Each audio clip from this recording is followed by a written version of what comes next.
कविते होती पहा, एवढी धरणी हवी कमळाच्या पानासारखी, 2 पावलाच्या बापाची, लाल रंगाची मौसार धुळीची, जिने तापलेली पावलेली होती, पायाच्या वेगाने जी मलम देईल, वेदनांना रंग देईल, एवढेच आकाश हवे 2 अर्ध एवढे, 2 पापण्यात मावणारे, मेघांनी भरून आलेले, कोसळू पाहणारे, जे रखरखत्या डोळ्यांना अंजन होईल, धगधगत्या वेतांना भिजवून टाकील, एवढी धरणी हवीची, एवढेच आकाश हवे, किती फिरले तरी पायांना ती लागत नाही, किती पाहिले तरी ते डोळ्यामध्ये मावत नाही. असं धरणी आणि आकाशाचं दिलेलं आहे.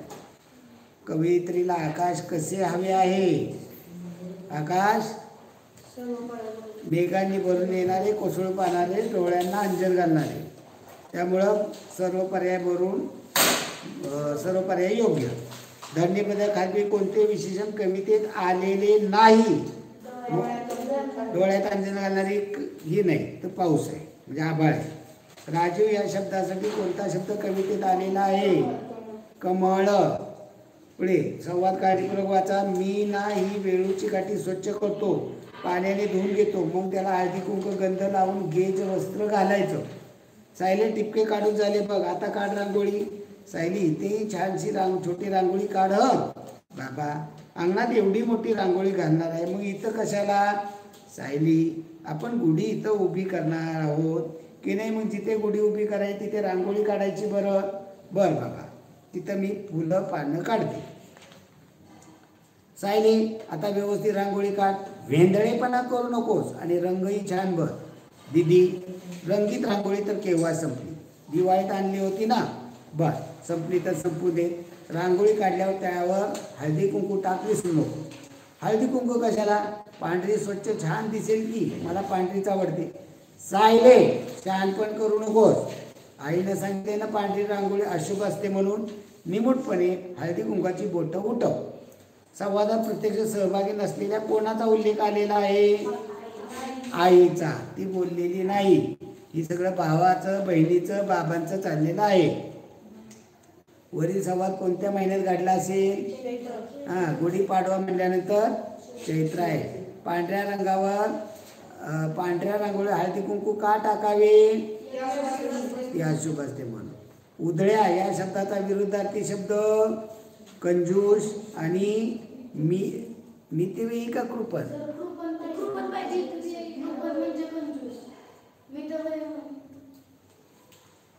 उधळ्याच्या विरुद्ध कंजूस आणि मितव्ययी असं दिलेलं आहे. कृपण पण दिलेलं आहे. कृपण पण असं आहे. कृपण म्हणजे कंजूस समानार्थी शब्द आहे. हो की बरोबर. मी नाही म्हणलं का? पुढे खाली दिलेल्या शब्दात किती शब्द शुद्ध आहेत? प्लास्टिक, हरितद्रव्य, अंतःकरण, साहित्यिक, अत्युच्च, वात्सल्य. यात शुद्ध शब्द 4 आहे. प्लास्टिक अशुद्ध आहे, हरितद्रव्य अशुद्ध आहे, अंतःकरण बरोबर आहे, साहित्यिक बरोबर आहे, अतिउच्च बरोबर आहे, अतिउच्च अधिक उच्च जोडलेला आहे. अत्युच्च व्हायला पाहिजे होतं, ते चुकीचं आहे. वात्सल्य बरोबर आहे. हे 4 शब्द बरोबर आहे. एरंडाचे गुऱ्हाळ या अलंकारिक शब्दाचा योग्य अर्थ कंटाळवाणी भाषा. समोरासमोर कुंपणामुळे तयार झालेली गावातील किंवा शेतातील लहान वाट त्याला पानंद म्हणतात. पायवाट नाही, पायवाट कुंपण नसतात बाजूला पायवाटेला. पायवाट म्हणजे गावातली वाट बरोबर आहे. पण इथं काय म्हणले?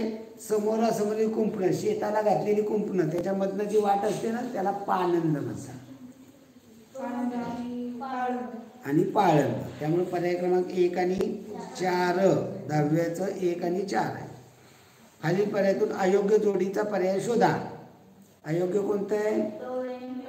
डोळे निवणे म्हणजे समाधान होणे, आणि तेवढीच आहे चुकीची. चला इथे म्हण पहा. विंचवाचे बिराड पाठीवर. इथं काय? गरजेपुरत्या गोष्टी घेऊन फिरणे. तर विंचवाचं पिल्लं सगळी पाठीवर असतात. तुम्हाला माहित नाही सांगतो, ही पिल्लं आईलाच खाऊन टाकतात. अंगण या शब्दातील अनुस्वाराचा उच्चार पुढील कोणत्या दोन शब्दातील अनुस्वारासारखा आहे? अंगण, अनुस्वार अ वर आलाय, त्यानंतर आलेलं अक्षर ग. ग कोणत्या गटातला? क च्या. मग क च्या गटात अनुस्वारानंतर क च्या गटातली जिथं जिथं अक्षरं आलेली आहेत तिथं अनुस्वाराचा उच्चार त्या ग सारखा होणार. म्हणजे क मधला क ख ग ग ग ग सारखा होणार वाङ्मयामधला. त्यामुळं पंकज अनुस्वार प वर नंतर क आलाय आणि दुसरं तरंग र वर अनुस्वार आलाय, त्यानंतर ग आलेला आहे. त्यामुळे पर्याय क्रमांक 1 आणि 3. चुकीचा विग्रह असणारा पर्याय मनोरंजन. मनहा अधिक रंजन. पुढं भारत माझा देश या वाक्यातील अधोरेखित शब्दाचा विशेषण प्रकार माझा देश. माझा सर्वनामी म्हणजे सार्वनामिक विशेषण. निवडणुकीचा कल क्षणोक्षणी बदलत होता. क्रियाविशेषण अव्ययाचा प्रकार क्षणोक्षणी कालवाचक. काही कोणत्या पर्यायातील नामाचे लिंग स्त्रीलिंग आहे? मीठ भाकर. आता इथे पहा, जेव्हा असे जोड शब्द येतात तेव्हा काय होत असतं पहा. पहिला मीठ म्हणलं की ते एक मीठ होतं, भाकरला ती एक भाकर. तेव्हा दुसरा शब्द असतो त्याच्यावरून त्याचं लिंग ठरत असतं. मीठ भाकर. आता आई वडीलमध्ये वडील येते तिथं, इथं ते एक वडील म्हणजे तो एक वडील असं घ्यायचं असतं. ते एक वडील आपण आदराने म्हणत असतो. म्हणजे आई वडील म्हणलं की ते पुल्लिंगी होतं ना. तो एक हा ती एक पुरी भाजी. आता इथं पुरी पुल्लिंगी आहे, नाही पुरी पण स्त्रीलिंगीच येते आणि भाजी पण येते. स्त्रीलिंगी कोणतं येईल? मीठ भाकर आणि पुरी भाजी. जो मित्र संकटांमधील मदत करेल तोच खरा मित्र. या बाबतीत संकटात त म्हणजे कोणतं आलं? सप्तमी. तय्या. सप्तमीचा कारक अधिकरण.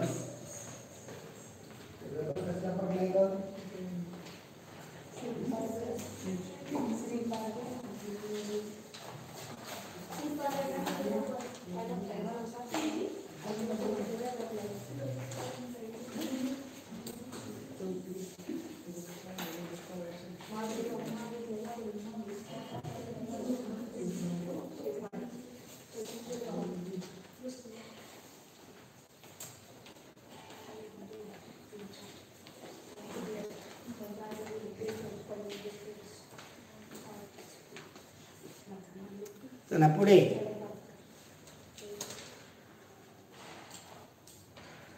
माझे डोळे भरून आले या वाक्याचा प्रयोग. आता क्रियापद भरून आले.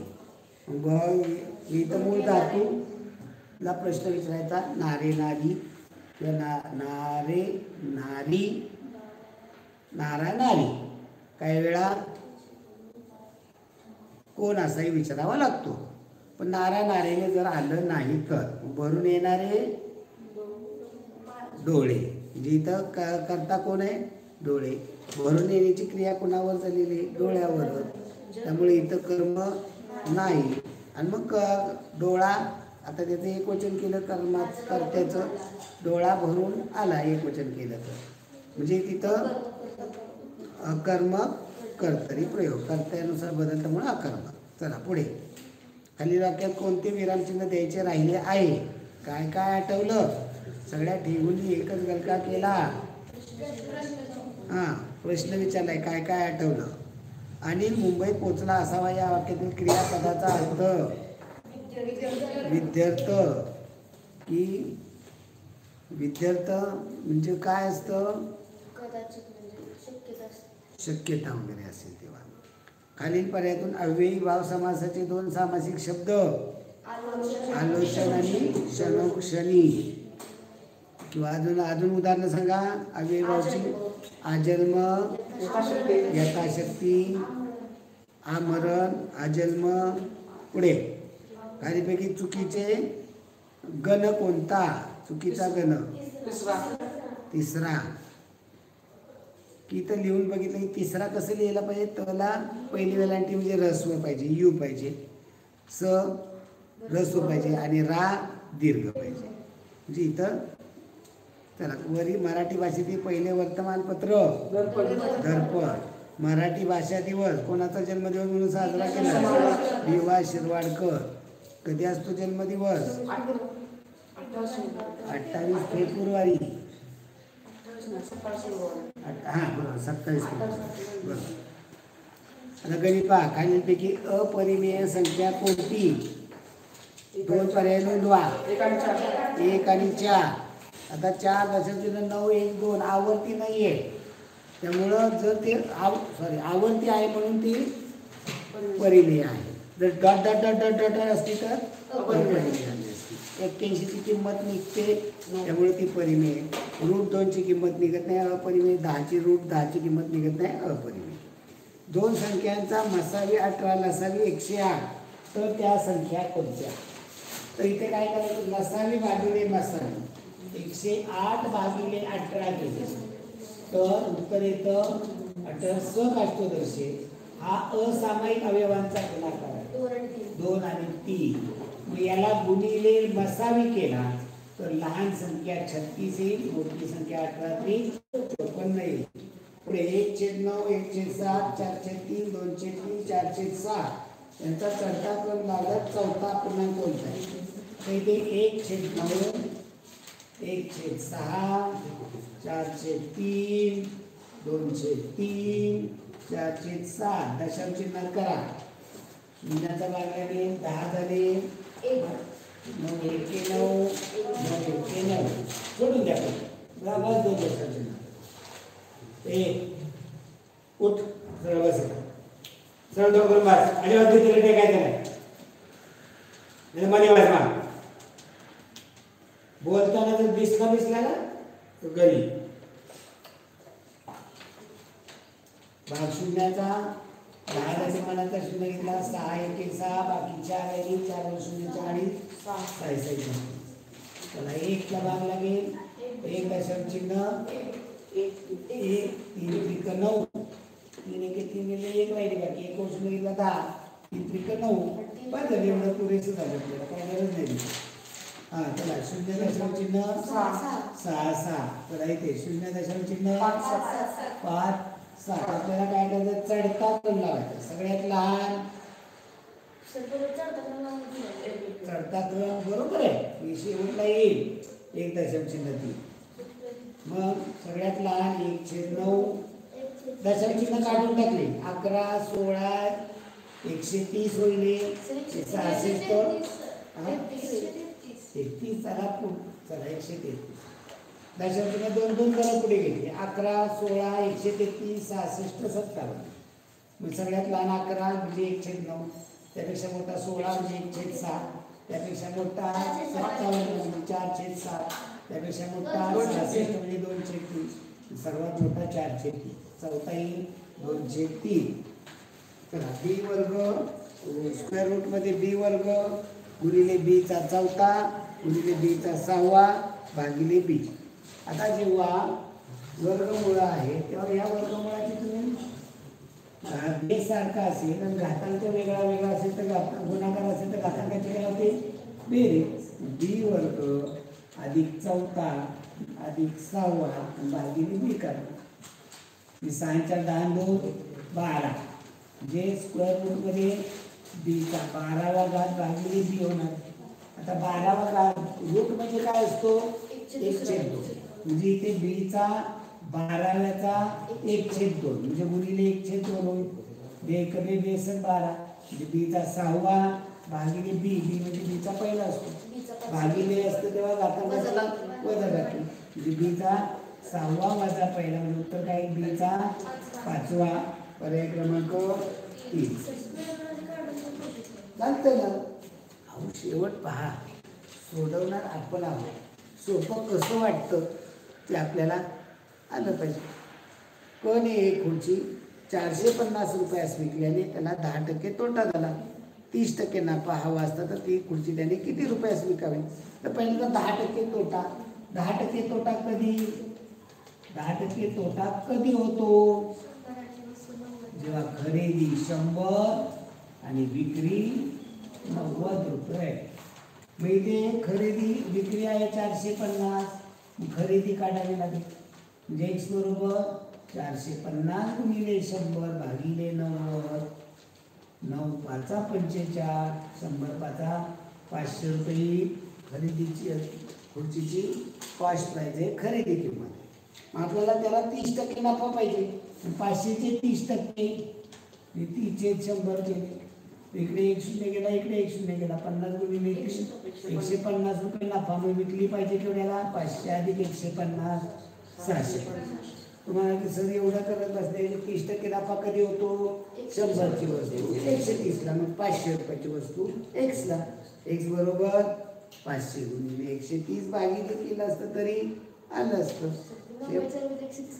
हो, मग एवढं ते हुशारी तर गावडे काय केलं असतं, आपल्याला दोन हे पण करायचं नाही, हे पण करायचं नाही, एकदम उत्तर काढायचं.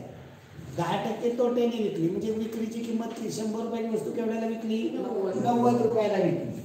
मग 90 रुपयाला विकली म्हणजे 450. मग ती 100% म्हणजे काय येणार आहे? खरेदी किंमत. 30% नफा पाहिजे म्हणजे कितीची किंमत झाली? किंमत 130. मग 90ला 450 तर 130ला x. सगळं ड्रॉप होईल, पण तेवढा उच्च पातळीवर आपण चढलेलं पाहिजे. समजणे इतपत. आम्ही बसतो माशा मारत, गप्पा मारत, भीतीला टिकून, नुसतं लोढाला टिकून, ओके नाही. म्हणजे एका ओळी देखील याचं उत्तर होऊ शकतं. 130 गुणिले 450 भागिले 90 केले, 90 पाचा 450, 130 गुणिले 5 650. डायरेक्ट उत्तर येण्याइतपत समजायला काय हरकत नाही. तर एक्स व वाय यांची सरासरी 40, म्हणजे त्यांची बेरीज किती? एक्स अधिक वाय बरोबर 80. वाय व झेड यांची सरासरी 22, त्यांची बेरीज 44. एक्स वाय झेड यांची सरासरी 27 आहे, म्हणजे तिघांची बेरीज 81. आपल्याला वायची किंमत काढा विचारलेली. आता इथं प्रश्नामध्ये थोडंसं चुकलेलं आहे माझ्या मते. एक्स वायची, एक्स वाय झेडची बेरीज काय?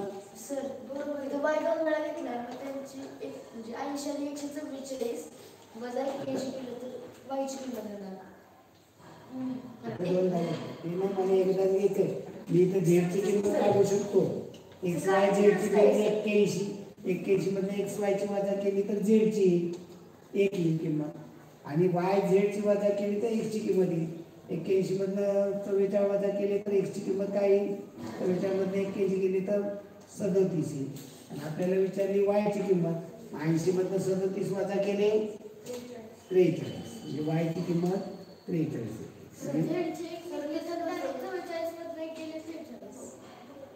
ओके, झेडची एक गेली मग 44 मध्ये केली 43, शेवट तिथंच येणार आहे. हा, इथं आपल्याला एक्स वाय म्हणजे वरती आपल्याला एक्स वाय एक्स आणि झेडची पण दिलेली आहे, आणि दोन वेळा त्याची बेरीज केली तर काय होईल? एक्स अधिक झेड अधिक 2y बरोबर 124. मग त्यातनं तू हे 81 वजा केली तर नुसत्या वायची किंमत येणार आहे. तर एका एक्सला एका एक्स जाईल, एका झेडला झेड जाईल, 2 वाय मध्ये 1 वाय गेला, त्याला गेले हे 43. असे काढलं तर चालेल, काय हरकत नाही. 5 गणितामध्ये एक असं, गणितामध्ये एक विशिष्ट पद्धतीनं सोडवावा असं गरजेचं नाही. आता शाळेमध्ये मात्र चालत नाही. शाळेमध्ये मात्र तुम्हाला विशिष्ट पद्धतीनं सोडवणं गरजेचं असतं. तुम्ही जर डायरेक्ट उत्तर लिहिलं, तुम्ही हुशार आहे मान्य, सरांना पण माहिती आहे, शिक्षकांना माहिती आहे, ही पोरग लय हुशार आहे, ही पोरगी कार्टी लय हुशार आहे, अगदी कुठल्या प्रश्नात तोंडी सांगते बरोबर. सोडवायला 10 ओळी लागतात, ही 2च ओळीत सांगतो उत्तर लगेच. पण पेपरला तुम्ही लिहिलं तसं एवढं सगळं उत्तर सांगितलं, एका ओळीत तुम्ही डायरेक्ट वाय बरोबर 43 घेऊन टाकलं, मार्क मिळतील का गावडे? मिळतील का? 4 मार्क मिळतील. प्रश्न दिला एक्स अधिक वाय बरोबर 80, एक्स अधिक वायची सरासरी 40, वाय व झेडची सरासरी 22, वाय बरोबर 43. एका लाईनीत उत्तर लिहिलं.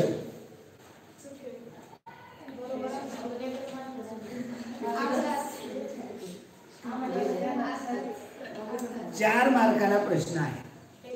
आणि तू हुशार आहे माहिती आहे सरांना, पण तू उत्तर लिहिलं फक्त नुसतं y बरोबर 43 बरोबर आहे उत्तर. 4 पैकी 4 मिळतील का? का नाही मिळणार?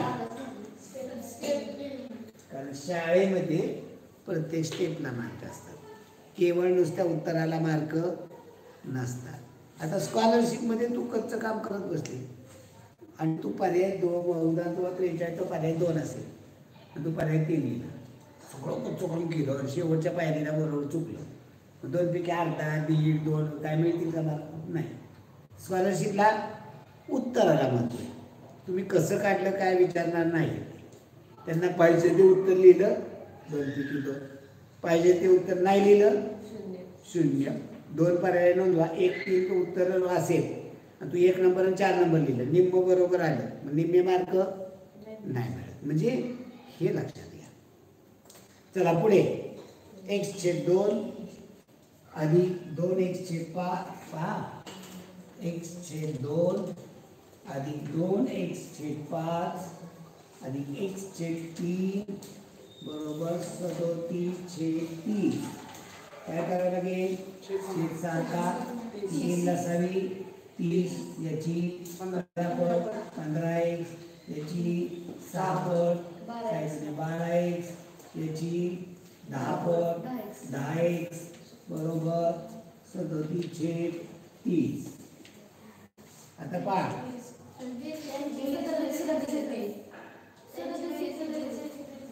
याची बेरीज 37x बरोबर 37. ही दोन्ही 30ला 30 कट केले तर दोन्हीकडे छेद सारखा आहे, बरोबरचं चिन्ह आहे, छेद सारखा म्हणजे अंश पण सारखा आहे. x बरोबर 37 x बरोबर 1 ते 20 संख्यांची सरासरी आणि क्रमशः 1 ते 10 संख्यांची सरासरी यातला फरक किती? आता 1 ते 20 संख्येची सरासरी मधली संख्या येते. 1 ते 20 मध्ये 20 संख्या, मग मधली संख्या कोणती करायची? 10वी मानायची का 11वी मानायची? 10वी पण येणार नाही 11 पण येणार नाही. या दोघांच्या मधली 10.5 आणि 1 ते 10च्या मधली 5 नाही. 10 संख्यांमध्ये मधली संख्या पाहिजे, 5वी पण असणार 6वी पण असणार, मधली 5.5. म्हणजे याची फरक किती? 5चा. रमेशला दररोज 180 रुपये पगार मिळतो, त्यातून 2/5 भोजनावर खर्च करतो, राहिलेल्यापैकी 1/3 घर खर्च करतो, तर दररोज किती शिल्लक राहते? 180 पगार आहे, त्याचा 2/3 180चा 2/3 म्हणजे किती त्याला 120 रुपये भोजनावर. राहिले किती? भोजनेवर नाही, भोजनावर. 180 मधनं 120 जेवायला घालवले, राहिले 60. या 60 मध्ये 205 आहे, 205 आहे,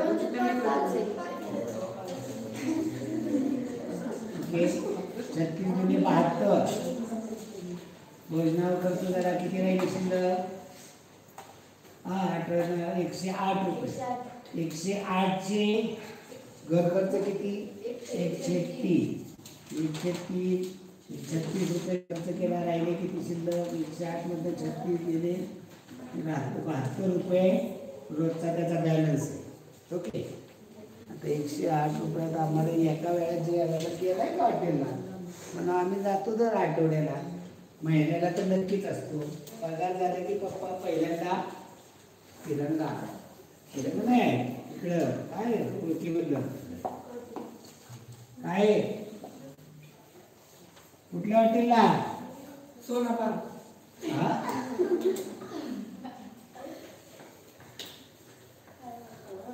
प्रत्येकाचं वेगळे ठरलेलं हॉटेल आहे. हा महिन्यातनं एक राऊंड मारायचा. बाबा मम्मी मला आणले, मम्मी पप्पा काय आलाय राजा बाहेर निमित्तच लागतं. भैयाचा वाढदिवस आहे, दिदीचा वाढदिवस आहे, पप्पाचा वाढदिवस आहे, मम्मीचा वाढदिवस आहे. वाढदिवस नसला तरी मग काहीतरी लय कंटाळा आलाय, आज काय भाजी काय बरोबर नाही, चला बाहेर. म्हणजे हॉटेलिंग ही एक आता चैनीचं झालेलं आहे. पूर्वी नव्हतं. पूर्वीचं काय होतं? माणूस घरामध्ये खायचा आणि बाहेर जायचा. आज काय होते? माणूस बाहेर खातो आणि घरामध्ये येऊन करतो. बरोबर का नाही? पूर्वीचा काळ वेगळा होता.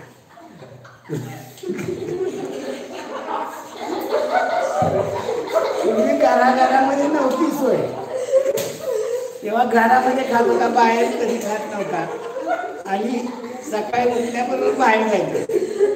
आता आज तसं नाही, घरामध्ये कमी खातो, बाहेरच जादा खातो आणि घरामध्ये येतो, पुढचं घरामध्ये उरतो.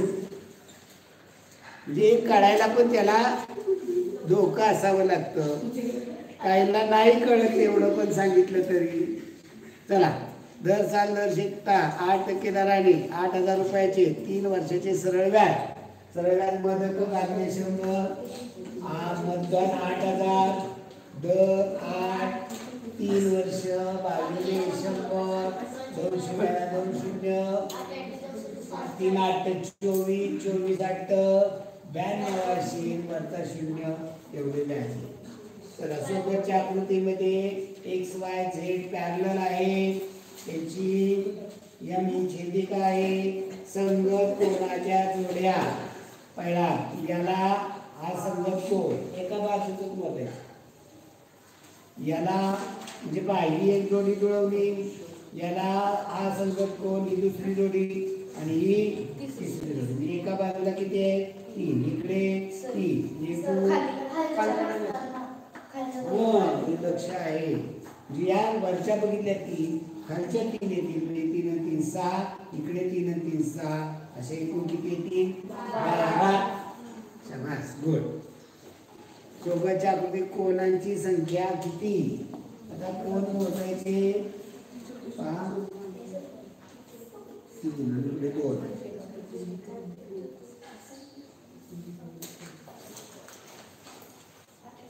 इथे नंबर द्या, 1 2 3 4 5 6 7. सिंगल नंबरचे कोण? 7. दोघांचा 12 23 34 45 56 67. किती झाले? 6.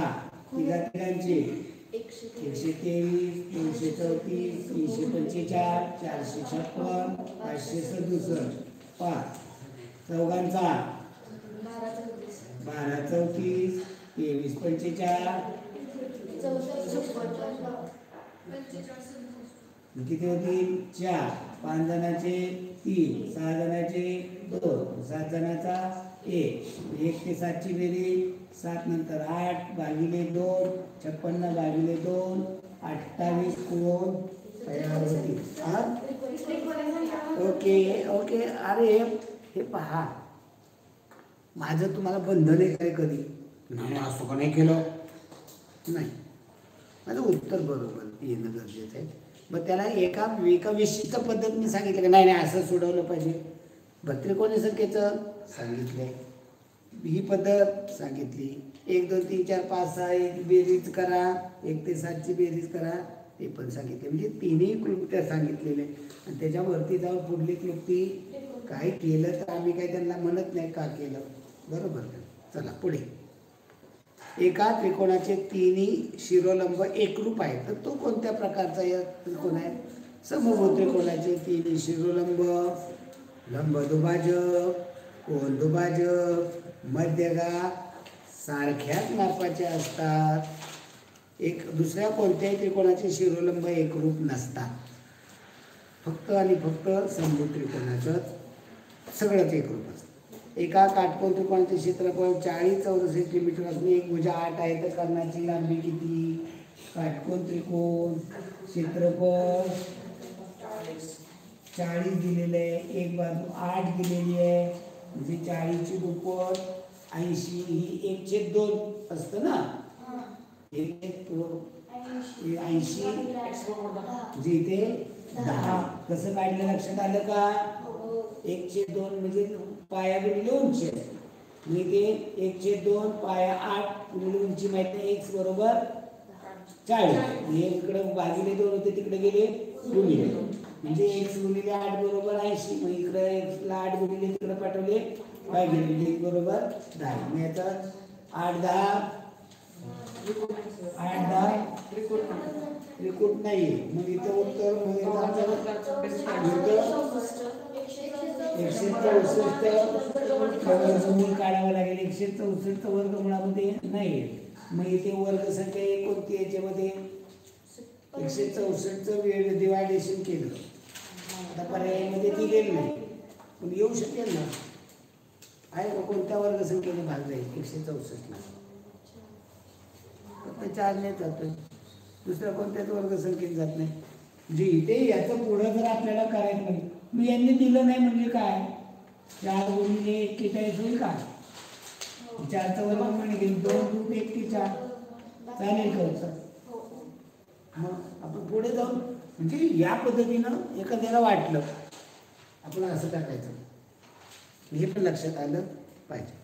चला पण एका समांतर भुज चौकोनाच्या लगतच्या कोणाची मापे 4x व 6x असेल तर चौकोनाच्या चारही क्रमांकात कोणाची मापे किती?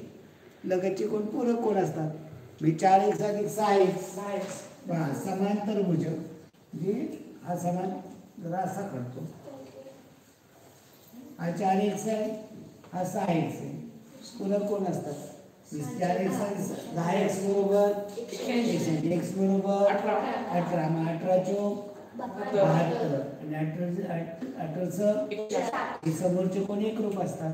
म्हणजे आपल्याला चारही कोणाचे माप काय 72 108 72 108. पर्याय क्रमांक हा समोरचे कोण समान असतात? हो. पर्याय कट केले ते पहिले सूत्र. ओके. मग आता बरोबर आहे. बरोबर. शाबास, छान, धन्यवाद. म्हणजे हे याला म्हणायचं असं सोडवलं तर पेपर त्यांचा 100% कव्हर होतो. आणि अशी वर्गामध्ये 2-3% शाळेत असतात, वर्गात नाही. आणि वर्गात लागतो निकाल किती स्कॉलरशिपचा? 5-6% निकाल लागतो. 5-6% पोरं फक्त पास होतात. पासिंग 120ला आहे. मग 5 झाला म्हणजे स्कॉलरशिप गुणवत्ता येथे लागतो का? गुणवत्ता येथे 210 20च्या पुढे असते. पास होणारी संख्या 5-6%. बाकीचे 94-95% म्हणून 120 देखील मार्क मिळत नाही. बरं बसलेले काय असे गाढव म्हणून गाढव असणारे बसतात का? नाही. NMMSचं तुम्ही बघितले काय होता पेपर अवघड NMMSचा? करणाऱ्याला काहीच अवघड नाही. पण शाळेतली मुलं का त्याच्यामध्ये पास होत नाहीत? काही ठराविक शाळेतली मुलं का लागतात? कारण NMMSला शाळेमध्ये दिवाळीपर्यंत तुम्हाला किती शिकवलं? सायन्स शाळेत किती शिकवलंय? निम्म. इतिहास भूगोल नागरिकशास्त्र निम्म. बरोबर. NMMSचा पेपर संपूर्ण अभ्यासक्रम. मग इतिहास भूगोल नागरिकशास्त्र निम्म शिकवले. गणित स्कॉलरशिपचं असतं. आता राहिलं दुसरं मॅथचा पेपर, सगळं बुद्धिमत्ता. शाळेत किती शिकवलेलं असतं? काहीच नाही. नुसतं पेपरला बसा, अनाउन्सिंग करायचं, चला बसा. कोण कोण बसणार आहे त्यांनी पाल्यामध्ये बस शाळेमध्ये घेणारे आम्ही पेपर देणार. सोडवा तपासायचं नाही. आणि तपासल्यानंतर मग मार्क सांगितल्यावर मग काय होईल? कारण आम्हाला नुसता पेपर देऊन तो तपासणं होईना. आणि जर मार्क सांगितले तर चुकलेले घेऊन जाणार. चुकलेले कोणी निस्तारायचे? मग मार्कही सांगायला नको, निस्तारायचं बी नको. तुम्ही माझी बात दाखलेली मूठ 1.25 लाखाची मार्क हा तपासायचे. मग तुम्ही काय उत्तरपत्रिका प्रश्न घेऊन येणार नाही. असे कितीतरी मुलं आहेत की शंका घेऊन जातात आणि त्यांच्या आता स्पर्धा परीक्षेची शंका आहे, ही काय सर्वसाधारणची नाही. आणि ते मुलांना समजून देणं, तिथं लोपर्यंत उतरून ते समजून देणं शक्य होत नाही. मग आपलं तू इकडून येताना दिसला भोजने, हा पेपर घेऊन आली, विचारणार दिसते, चला इकडून आपलं बाहेर. असे आहेत. आणि हे आपण उदाहरण पाहिलेलं आहे. म्हणजे हे आता मी नाव गाव घेत नाही, शाळेचं नाव घेत नाही, विद्यार्थ्याचं नाव घेत नाही. मग तो विद्यार्थी तेवढा एक्सिलेंट होता की जो 8वीला राज्याच्या यादीत लागला, गुणवत्ता यादीमध्ये राज्यात 6वा लागला, NMMSला लागला. पण तो विद्यार्थी जर काही शंका घेऊन येताना दिसला क्लास टीचरमध्ये, क्लास याच्यामध्ये तर ते टीचर बाकीच्या कामामध्ये होते नंतर हां. पण दुसरं काय तर काढून आपले हे करायचं, कारण तिला येणारी शंका म्हणजे सर्वसाधारण शंका नसायची. बाकीच्या येणाऱ्या मुलाला कसंही सांगितलं तर चालतं, कारण ती तेवढ्या तयारीची होती. अगदी डिबेट शिक्षकांशी देखील करू शकेल. शिक्षक कोण कितने पाणी में हे ओळखू शकणं एवढी ताकद तिच्यामध्ये होती. त्यामुळं मग त्याच्या पुढे आपलं ज्ञान उघडं न पडण्यापेक्षा आपण आपलं कल्टी मारलेली जास्त योग्य. तर एवढं तयारीचं स्कॉलरशिपच्या परीक्षेसाठी असणं गरजेचं असतं. आता हे तुम्ही त्याची तुलना करू शकता की बाकीचे शिक्षक आणि याच्यामध्ये काय. तर सोबतच्या आकृतीत कोणते बिंदू वर्तुळ क्षेत्राबाहेर आहे, कोणताही पर्याय. आता बाहेरचे विचारलेले आहे DCMN, पर्याय क्रमांक 3. आणि वर्तुळावर कोणते आहे, वर्तुळावर वर्तुळावर X आणि अंतर्भागात कोणते आहे. म्हणजे याचं एवढं साधं की आमचं किती आपण लक्षपूर्वक ऐकतो, लक्षात येतं. बरं, सोबतच्या आकृतीमध्ये ABP 70 अंशाचा हा ABP 70 हे काय दिलेलं रे. AB काय आहे ओळखायचं ते मी सांगितलं नाहीये. हा 70चा आहे, हा कितीचा असेल 90चा अर्धवर्तुळ तयार होणार आहे. आणि मग आपल्याला विचारलेला आहे कंस APचं नाव हा 70चा म्हणजे कंस AP कितीचा आहे. आता इथे जर आपण हा घेतला एका वर्तुळ म्हणजे परिघीय कोण आहे कितीचा असेल कंस 140चा असणार आहे. हे कसं लक्षात येईल 140चा असणार आहे कसं 140. हा मग हे लक्षात कसं ठेवायचं बघा. हा परिघीय आहे आणि जर वेगवेगळी आकृती काढून सांगतो. इकडे AP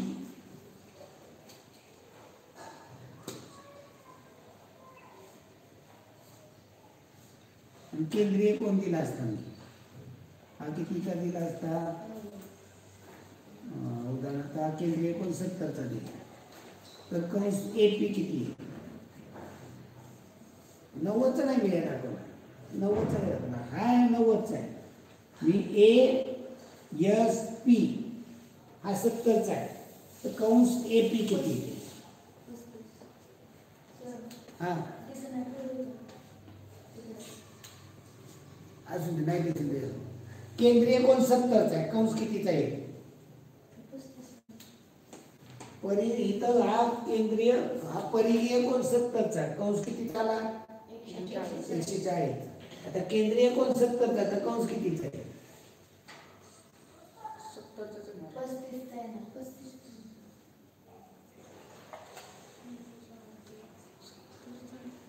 दोन्ही आकृत्या 70चा आहे ना.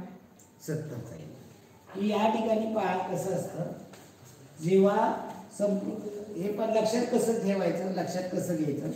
हे अर्धवर्तुळ आहे.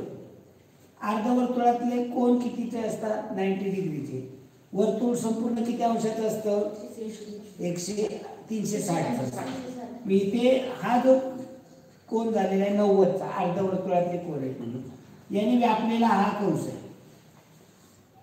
मग याने संपूर्ण अर्धवर्तुळ 360चं आहे.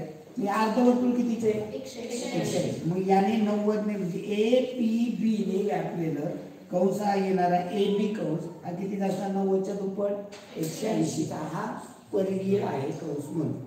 आता केंद्रीय याच्यामध्ये तसं केंद्रीय कोण जेवढा आहे तेवढाच कंस असतो. आता उदाहरणार्थ हा 70चा घेतला हा 70चा कंस येणार आहे. मला तो मोठं दाखवलं तर दिसून कारण इथे हा 70चा म्हणजे हा कोण कितीचा असणार आहे 110चा म्हणजे हा कंस कितीचा येईल 110चा. म्हणजे इकडला 70 अधिक 110 म्हणजे 180 झाला. हा कितीचा येणार आहे 180 झालं का पूर्ण की म्हणजे केंद्रीय कोण 70चा कंस 70 केंद्रीय कोण त्याला म्हणतो.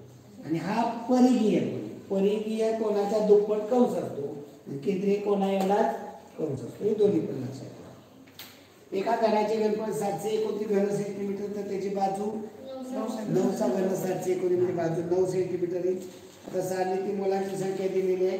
यावरून विद्यार्थ्यांची सरासरी करा. पहिलीचे 17 आहे, दुसरीचे 16, तिसरीचे 15, चौथीचे 18, पाचवीचे 19. सगळ्यांची बेरीज करा पटाची भागिले 5 17 आहे.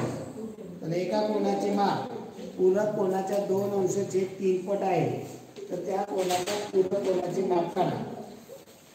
एका कोणाचे माप आता पहा, एक कोण काढतो मी, त्याचा पूरक कोण हा कोण झाला, हा पूरक कोण झाला. एका कोणाचे माप पूरक कोणाच्या 2/3 पट आहे. जे पूरक कोण, आता इथे आकृती मी काढताना ही अशी काढायला पाहिजे. पूरक कोण आणि हा मूळ कोण. पूरक एका कोणाचे माप पूरक कोणाच्या 2/3 पट. कोणाचे माप पूरक कोणाच्या, मग इथं पूरक कोण x मानला तर मूळ कोण काय येईल, x च्या 2/3 म्हणजे 2x/3.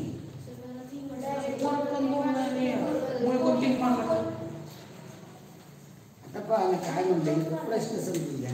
म्हणून तर मग मी हे काढावं लागलं मला. नुसतं तोंडी मी का सांगितलं नाही. एका कोणाचे माप, कोणाचे म्हणजे पूरक कोणाचे म्हटले का, कोणाचे माप x मानलं. पूरक कोणाच्या 2/3 पट. मग पूरक कोणाच्या 2/3 पट येणार. मग त्याचा मूळ कोण x मानला, तू x मूळ मानला. आता मूळ कोणाचे माप पूरक कोण, याचा पूरक कोण किती जाईल 180 वजा x.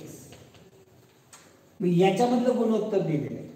काय म्हणलेलं आहे, पूरक कोणाच्या, हा पूरक कोण आहे 180 वजा x मध्ये गुणिले 2/3 पट बरोबर x. समीकरण बरोबर झालं का. मूळ कोणाचे माप पूरक कोणाच्या 2/3 पट आहे. झालं का नाही. मग आता इथं सोडवावं लागेल. इथे इथे भागिले 3 आहे, तिकडे गुणिले करा. हे 2 आहे, तिकडे भागिले करा. म्हणजे काय होईल 180 वजा x बरोबर 3x/2. ओके. आता इथे किंवा इथे गुणाकार केला असता काय फरक पडतो, आणि गुणाकार दोन्ही पदाला बनला असतो. चला 360 वजा 2x/3 बरोबर x. हे भागिले 3 आहे, तिकडे पाठवले 3. हे 2x इकडे वजा आहे, तिकडे पाठवले अधिक. म्हणजे 360 बरोबर 5x. x बरोबर 72. म्हणजे काय आला 72चा मूळ कोण. x आपण काय मानला होता, पण इथे मूळ कोण मानला 72.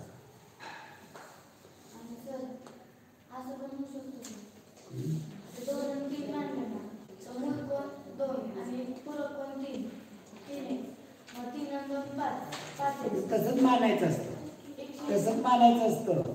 इथे फक्त मूळ कोण कोणता आणि पूरक कोण कोणता येतं गोंधळ तो लक्षात घ्यायचा नाही. तो लक्षात म्हणजे समजून घेतलं पाहिजे. मूळ कोण 2x का मूळ कोण 3x.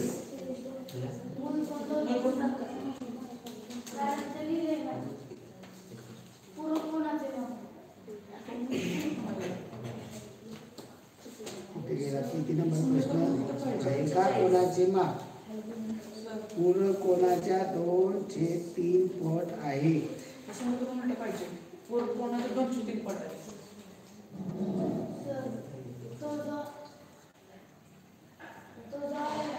पूरक कोण 2 आणि मूळ कोण 3 होणार. हा तसंच पाहिजे माझ्या मते. इथं आपलं काय चुकलं माझं. नाही उलट झाले. मला हे उत्तर यायला पाहिजे. कोण आहे ना x पूरक कोण आहे ना, नेक्स्ट टेन्शन मध्ये x मूळ कोण आहे. आता मूळ x मानलं आणि 180 वजा x मानलं तरी काय फरक पडणार आहे, तेच येणार आहे ना.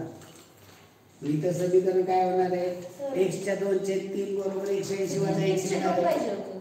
इथे जर तू मूळ कोण x पूरक कोण x मानला, त्याच्या 2/3 पट मूळ कोण आहे. एका कोणाचे माप पूरक कोणाच्या 2/3 पट आहे. मग पूरक कोण x मानला, मूळ कोण 2/3 x येणार आणि याची बेरीज 180 येणार.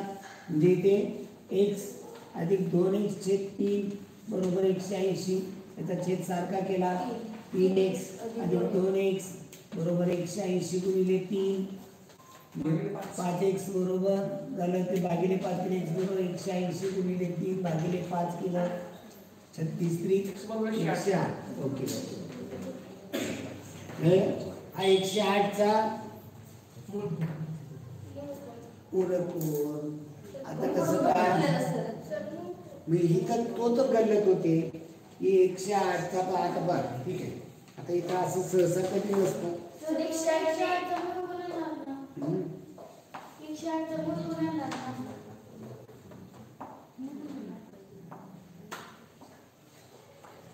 नाही प्रश्नाचा प्रश्न माझ्या मते पूरक कोण 108 अंशाचा आहे आणि मूळ कोण 72चा आहे. कसं होतंय ते पहा जर प्रश्नाचा जसाच्या तसा अर्थ घेतला तर माझ्या सूत्रानुसार किंवा माझ्या बुद्धीनुसार माझ्या याच्यानुसार पूरक कोण 108चा आहे आणि मूळ कोण 72चा आहे. आता इथं हा बोल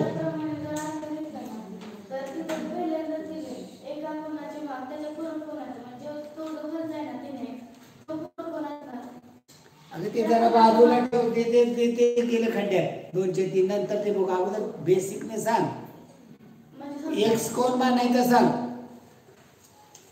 ते सांग की मला ते 2x आणि 3x मला ते नाही सांग मला ते माहिती आहे पळवाट मग पळवाट नाही ते बरोबर आहे पण हे 2x म्हणजे मूळ कोण का 3x म्हणजे मूळ कोण हे लक्षात आलं पाहिजे म्हणून मी इथे सांगितलं नाही ते मला मूळ कोण ते 3x आणि 2x ते बाजूला ठेव मला मी बेसिक मध्ये सांग मूळ कोण x मानणार का पूरक कोण x मानणार मूळ कोण x मानला तर पूरक कोण किती येईल x च्या 2/3 पट म्हणजे प्रश्न म्हणजे काय झाला पूरक कोण मूळ कोणाच्या 2/3 पट आहे बरोबर का मग मी काय म्हणतोय हा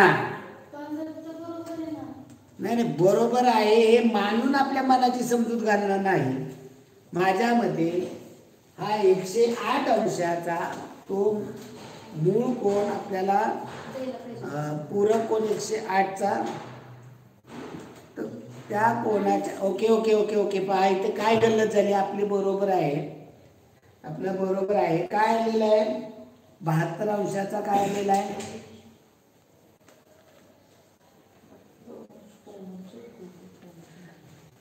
पूरक कोण मूळ कोण कितीचा आलेला आहे 108 चा काय आलाय मूळ कोण 108 चा आपल्याला मूळ कोणाचं माप विचारलंय का त्याच्या पूरक कोणाचं म्हणजे इथं आपली गल्लत कुठे आपण पुढला प्रश्न वाचला नाही आपल्याला इथे हा x काय आला पूरक कोण x हा आलेला इथे 72 चा म्हणजे मूळ कोण येणार आहे 108 चा तर मूळ आपल्याला विचारले मूळ कोण तर त्या कोणाच्या पूरक कोणाचे कोण 108 चा आहे पूरक कोण 180 वजा 8 केलं तर 72 अंशाचा आहे हे बरोबर आहे पण आपल्या मूळ कोणाच्या पूरक कोणाच्या बाबतीत आपल्याला आपलं बरोबर आहे मूळ कोण 108 चा आहे पूरक कोण 72 चा आहे आपल्याला काय विचारले मूळ कोणाच्या पूरक कोणाचे माप मूळ कोण 108 चा मध्ये पूरक कोणाचे माप 72 180 मधनं 8 केले असे ते चला पुढे काटकोन त्रिकोण पी क्यू आपण काय करत बसलो मूळ कोण आपल्याला 108 येतो आणि आपण म्हणतो 108 नाही तर 72 का दिले तर 108 मूळ कोण आहे आपल्याला मूळ कोणाचं विचारलेलं नाही आपल्याला विचारले मूळ कोणाच्या पूरक कोणाचे माप तू म्हणते 2/3 तसं नाही आपण इथं पूरक कोण आपण काढला नाही आपण मूळ कोण तुझ्या याने 108 चा काय येत होता पूरक कोण ओके बर चला असू द्या चला काटकोन त्रिकोण पी क्यू आर मध्ये मेजर ऑफ अँगल पी बरोबर 30 क्यू आर बरोबर 7 तर पी क्यू बरोबर किती 30 60 90 चा त्रिकोण हा 30 आहे 30 60 90 चा त्रिकोण काय आहे x √3 2x यांच्या समोरची 7 आहे. आपल्याला पी क्यू विचारलेला आहे. हा काय किती झाले 7√3 आणि हा पी आर 14 आहे.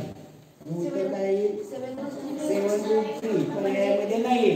7√3 नाहीये मग या 7चा वर्ग 49 त्याच्यामध्ये घाला 49 गुणिले 3 उत्तर काय येईल 147 पर्याय क्रमांक 2 84.45 सेंटीमीटर सेंटीग्रॅम बरोबर किती डेकाग्रॅम. 2 पर्याय नोंदवा. सेंटीग्रॅम व डेका करायचे centi deci gram deca hecto kilo काय म्हणजे 84 दशांश चिन्ह 84 दशांश चिन्ह 4 5 पुढे ती मिली मध्ये वगैरे मिली त्या पुढे काय असेल ते डेका मध्ये सांगायचे. डेका पर्यंत 0 दिले डेका नंतर 0 दशांश चिन्ह 0.8445 डेका ग्रॅम. आता मग हे पूर्णांकामध्ये करायचे हे दशांश चिन्ह 1 2 3 4 5 घर पुढे न्यावं लागेल म्हणजे काय होईल 8445 गुणिले 10चा वजा 5वा. त्यामुळे उत्तर पर्याय क्रमांक 5वा नाहीये. म्हणजे आता हे आपल्या पूर्णांकामध्ये 8445 कुठे नाही. मग आता 0.8445 येतं का नाही. दुसरा पर्याय घेतला तर 8445 नाही. दुसरं 84 पर्यंत पूर्ण नाही म्हणजे दशांश किती घर न्यावं लागेल 3 घर म्हणजे 3 घर पुढे नेलं म्हणून 84 दशांश 4 5 गुणिले 10चा वजा 3रा आणि चौथा पर्याय 0.08445 आहे. तिसरा आणि चौथा बोल कसं येईल पूर्ण किती सांगितले 84.45 सेंटी पूर्ण 84 सेंटी हे सेंटीचं घर कसे लिहिशील 84 सेंटी 84 मधला 4 सेंटी मध्ये पाहिजे का. ओके चला पुढे 2 लिटर व 800 मिली या दोन राशीचे गुणोत्तर दोन्हीचं परिमाण सारखे करा. 2 लिटरचे किती होते 800 गुणोत्तर काय होईल 10 म्हणजे 50 चला पुढे एक रेडिओ 550 रुपयात खरेदी केला व 440 रुपयास विकला तर शेकडा तोटा किती. 550 ला घेतला 440 ला विकला म्हणजे तोटा 110 आहे. मग तो शेकडा तोटा बरोबर तोटा गुणिले 100 भागिले खरेदी किंमत केली तर उत्तर काय येते 110 भागिले तोटा आहे गुणिले 100 भागिले खरेदी 550 आखरी 55 20%. मग तोंडी सांगायला नाही x वर्ग वजा y वर्ग x अधिक y भागिले x अधिक y वर्ग x plus y x minus y x plus y x minus y आणि x plus y आता x plus y म्हणजे 2 वेळा मागचा कोण x plus y कॅन्सल होईल इकडे उत्तर x minus y. 16 पुस्तकांची खरेदी किंमत 20 पुस्तकांच्या विक्री एवढी आहे तर शेकडा नफा किंवा तोटा किती. आता एका पुस्तकाची खरेदी हे पहा सोपं असतं पण इथं जसं 203चा गल्लत झाला ना तसा गोंधळ होतो म्हणून मी शॉर्टमध्ये सांगत नाही. आता एका पुस्तकाची खरेदी किंमत 100 रुपये काढा मग 16 पुस्तकाची खरेदी किंमत 1600 रुपये. एका पुस्तकाची खरेदी 100 मानली 100 रुपये खरेदी मग 16 पुस्तकाची खरेदी 1600 रुपये ही 20 पुस्तकाची विक्री. 20 पुस्तकाची विक्री जे एका पुस्तकाची विक्री किती 80 रुपये विक्री मग 100 रुपये खरेदी आणि 80 रुपये विक्री म्हणजे काय होईल 20% तोटा. चला एका एकाकृती शेताला 4 पदरी कुंपण घालण्यासाठी 8 रुपये दराने 5312 खर्च आला. शेताची लांबी 60 असल्याची रुंदी किती. आता पहा 5312 आणि 8 रुपये दराने 5312 ला 8 ने भागलं किती 64 664. सतरा चार भागायला. पुन्हा किती 4 पदरी मग भागिले 4 केले की 1 पदर येणार 166. यातलं हे 60 आणि हे 60 120 वजा केले ते 46. त्यातले हे 23 हे 23.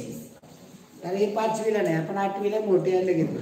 पायथागोरसची त्रिकुटे कोणते 8 15 17 बरोबर 8 9 10 नाही 18 4 25 नाही 9 40 41 आहे. चला दोन संख्येचे गुणोत्तर 9 3 असून त्यापैकी मोठी संख्या 45 तर लहान संख्या 9ची 5 पट आहे 45 3ची 5 पट 15. सोडवा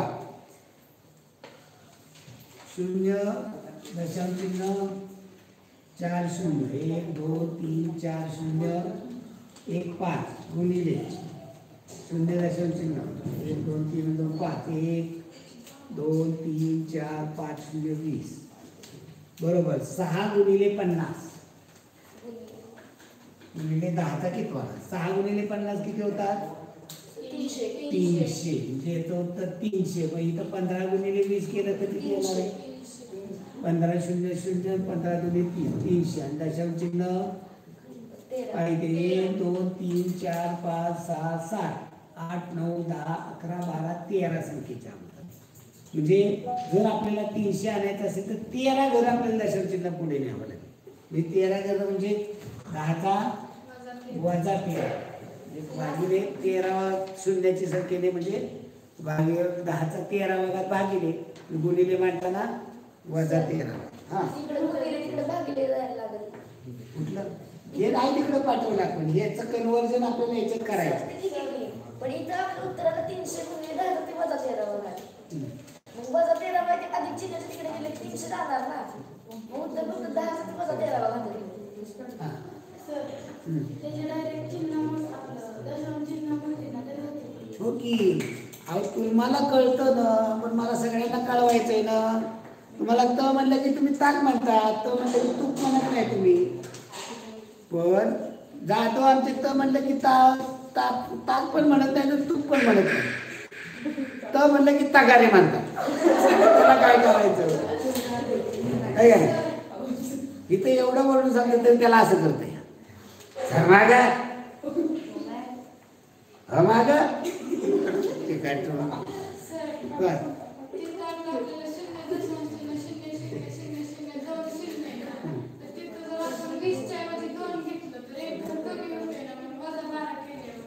पुढं आपल्याला काय 300 करायचंय हो.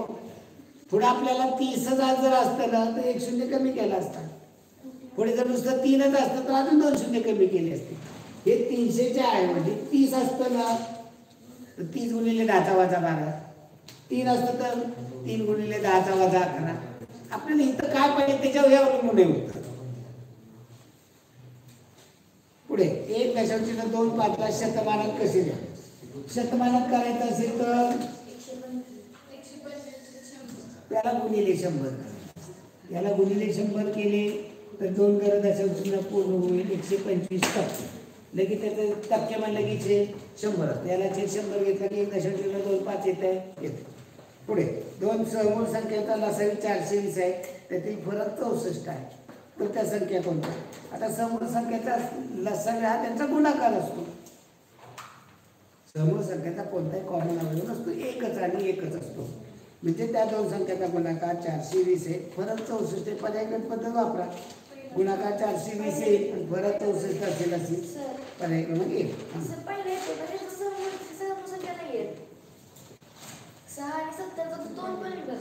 हो आता पर्याय यांचा आता पहा ह्या समूळ संख्याच नाही म्हणजे गणित हा प्रश्न चुकलेला आहे.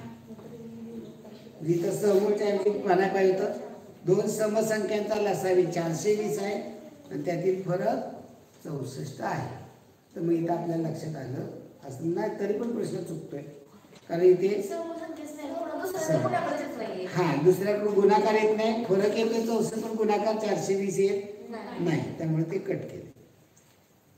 चौरसाची बाजू 50% वाढवतं क्षेत्रफळ कितीने वाढेल 125 ने. आपण ते पाहिलेलं आहे.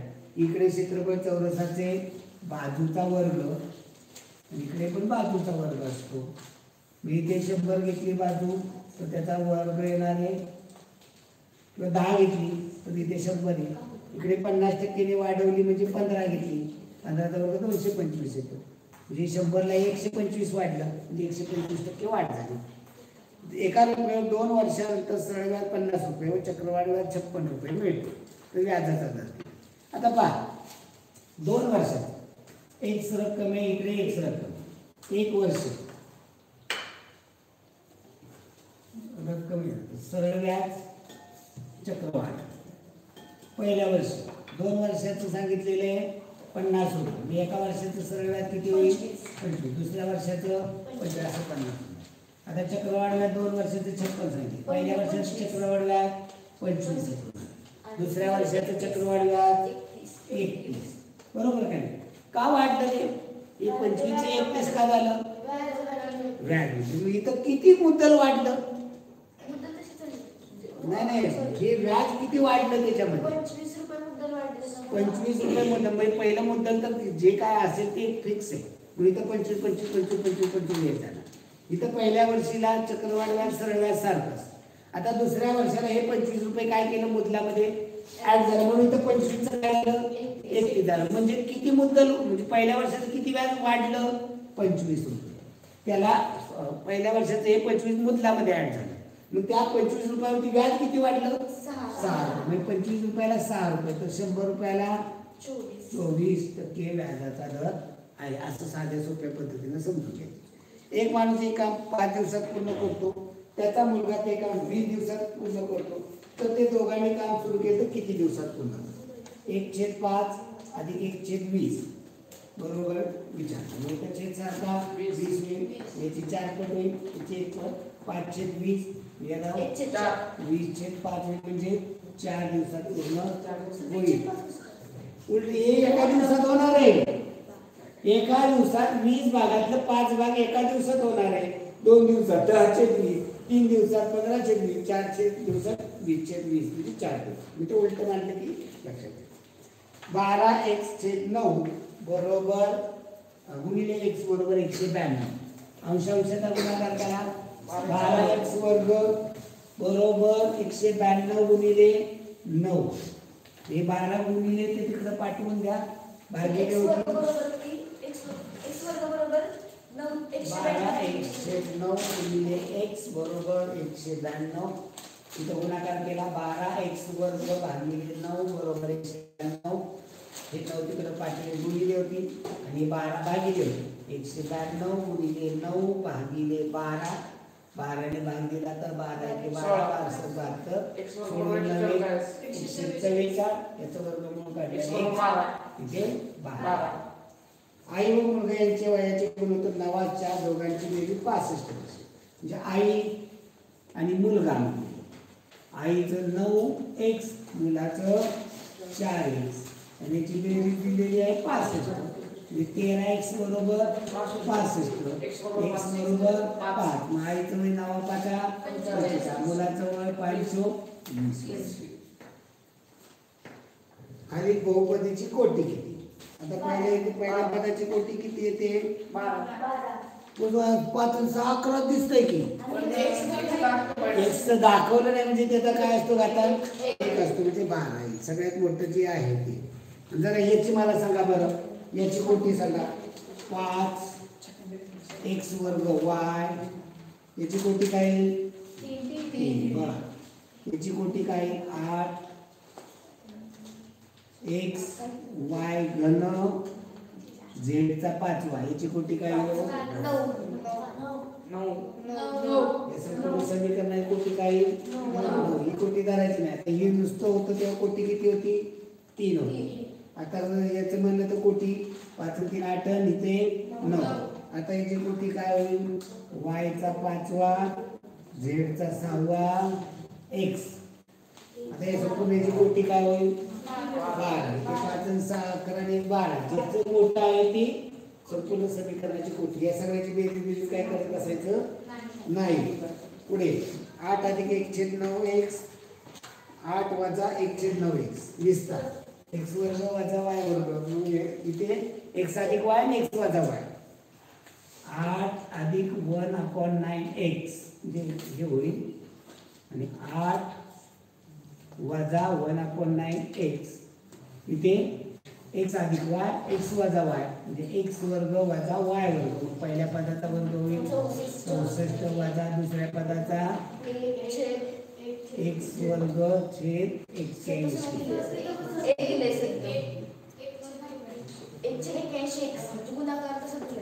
इथे हे असं मांडायची इथे एक दिला आणि ते x वर्ग. ओके हा गुणाकारात कोटीची आधी होती. मी इथं काय कोटी नाही इथं गुणाकार नाही तसं नाही म्हणजे सगळ्या पदाचा गुणाकार असताना त्याला त्रिपदी वगैरे नव्हती एकच पदी आहे आता वगैरे इथं काय गुणाकार केलं मग इथं काय केलं एकच केलं ना म्हणजे गुणाकार हा गुणाकार असेल. आता उदाहरणार्थ एक्सचा वर्ग वायचा घन हे पहिल्या कंसात दिलं दुसऱ्या कंसामध्ये एक्सचा 5वा वायचा 2रा याची कोटी किती. इथे गुणाकार तुम्हाला करावा लागेल. एक्सने एक्सला गुणलं एक्सचा 10वा होईल का तसं नाही त्याच्या आधी करून नका गुणाकार. आधी काय कुठे अधिक चिन्ह दिले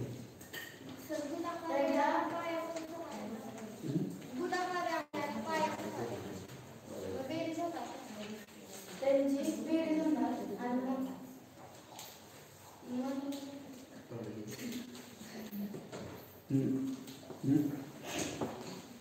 तू काय म्हणते कळेल मी काय म्हणतो तुला कळेल. तुझं गणित लिही पाहिजे म्हणते आणि तो बघतो. चला इथं एका शहराची लोकसंख्या 3 लाख लोकसंख्या वाढीचा दरवर्षी 10% असेल तर 2 वर्षाची लोकसंख्या किती होईल. चक्रवाढ व्याजाचा आहे A = P × ब्रॅकेट 1 + R/100⁴n.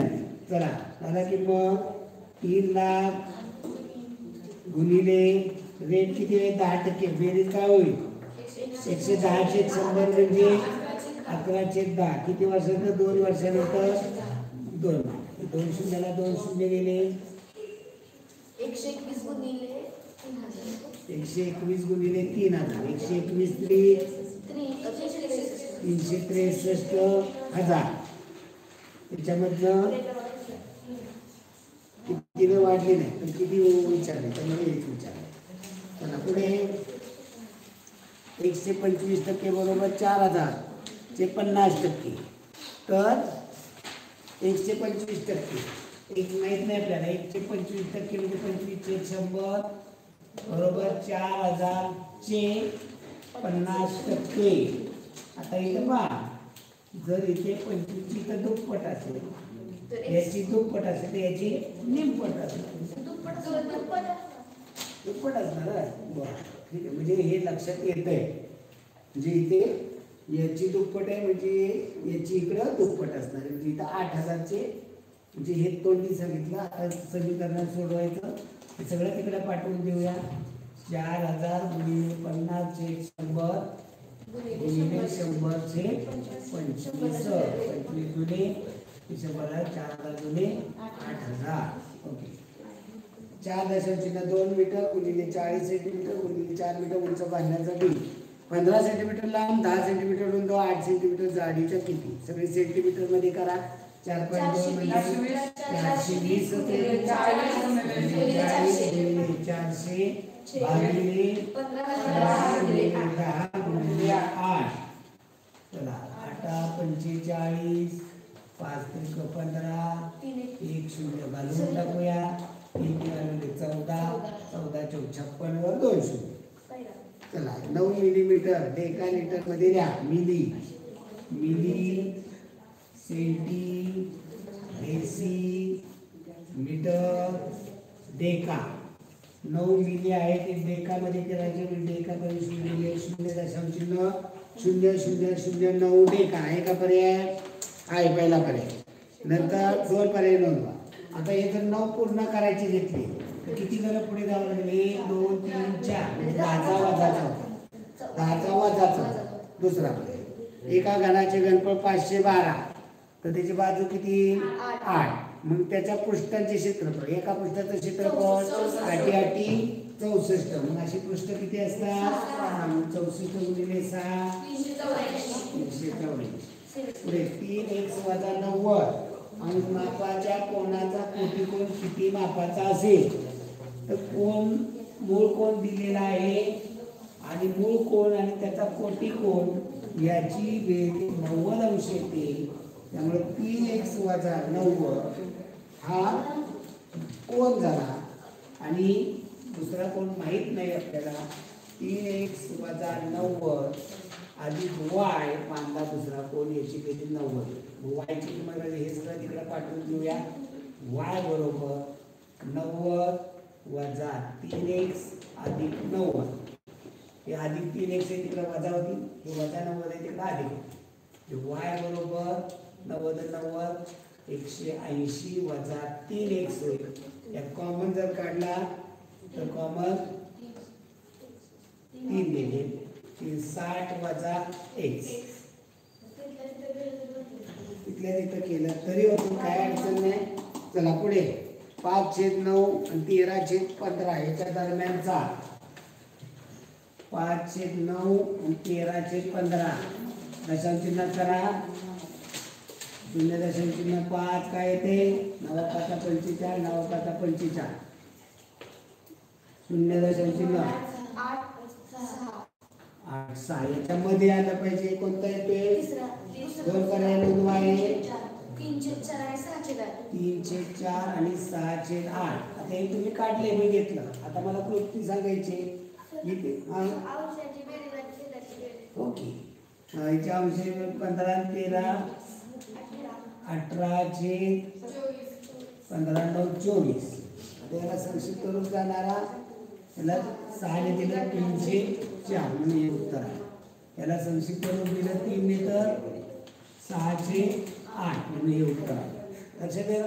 मी तुमची पद्धत अगोदर ऐकून मी क्लुप्ती सांगितली. इथं नियम वगैरे लावायचा नाही. 13 आणि 5 18 करायचे 15 9 24 करायचे. 18/24 हा त्याच्यामध्ये येणार असतो. ही क्लुप्ती नियम वगैरे तिथं काय नाही. 7 किलोग्रॅम अधिक 7 ग्रॅम अधिक 7 डेसिग्रॅम बरोबर किती किलोग्रॅम. आता किलो पासून शेवटचं जर कुठलं डेसी तर आपण इथं ग्रॅम पासून घेऊ. नाही देसी पासून पाहिजे. देसी पुढे काय देसी 7 आहे. ओके देसी ग्रॅम डेटा हेक्टो आणि किलो. 7 किलो किलोमध्ये 7 घ्या. हे सगळे देसी झाले. 7 ग्रॅम 7 त्याच्यामध्ये देसी करा. 7 देसी याची बेरीज केली तर 70,077 देसी. आता आपल्याला इथं 70,077 देसी आहे का पर्यायामध्ये नाही. किलोग्रॅम मध्ये पाहिजे. किलोग्रॅम म्हटल्यानंतर 7.0077 आहे का पहिला पर्याय. आता दुसरा पर्याय. आता इथं 70 करायचं म्हणलं तर दशांश किती घरं पुढे न्यावं लागेल 1 घर. म्हणजे 70.077 गुणिले 10चा वजा आहे का तिथं नाही. 777 म्हणजे हे जर दशांश इथे नाही म्हणजे दशांश किती न्यावं लागेल 1 2 3 4 70,077 गुणिले 10चा वजाचा होता. तिसरा पर्याय बरोबर आहे. तर 73 ते 75 तुकड्यातील विद्यार्थी संख्या दर्शविलेली मुली आणि मुली सांगितलेले. डी या तुकडीतील मुलांची संख्या मुलींची किती पट आहे. डी तुकडी पहा मुलांची संख्या किती आहे 50 मुलींची संख्या 10. मुलींच्या किती पट आहे 5 पट आहे. बी तुकडीतील विद्यार्थी संख्या सी तुकडीतील विद्यार्थी संख्येच्या किती पट आहे. बी तुकडीतील विद्यार्थी संख्या किती आहे 60. बी तुकडीतील 50 60 हे 50च्या किती पट आहे माहित नाही. मग आपल्याला ही मांडणी करायची. 60 बरोबर 50चे x पट. पट म्हणजे गुणिले x बरोबर 60 भागिले 50 म्हणजे उत्तर येईल 6/5 पट. बी ची म्हणलेले म्हणून सी चे म्हणलं असतं तर उलट झालं असतं. ए तुकडीतील विद्यार्थी संख्या बी तुकडीतील विद्यार्थी संख्येच्या किती टक्के. ए तुकडीतील विद्यार्थी संख्या 70. बी तुकडीतील विद्यार्थी संख्या 60. आता प्रश्न काय आहे समजून घ्या. ए तुकडीतील विद्यार्थी संख्या बी तुकडीतील विद्यार्थी संख्येच्या किती टक्के आहे. आता हे 70 हे 60 किती टक्के आहे माहिती आहे का आपल्याला नाही. x टक्के आहे. x टक्के मांडणी काय होईल 70 बरोबर 60 गुणिले x/100. x ला मोकळा करा 70 गुणिले 100 भागिले 60. एक शून्य घालवा, भाग घालवला तर 116.66%. ठीक आहे. धन्यवाद मित्रांनो. भेटू उद्या.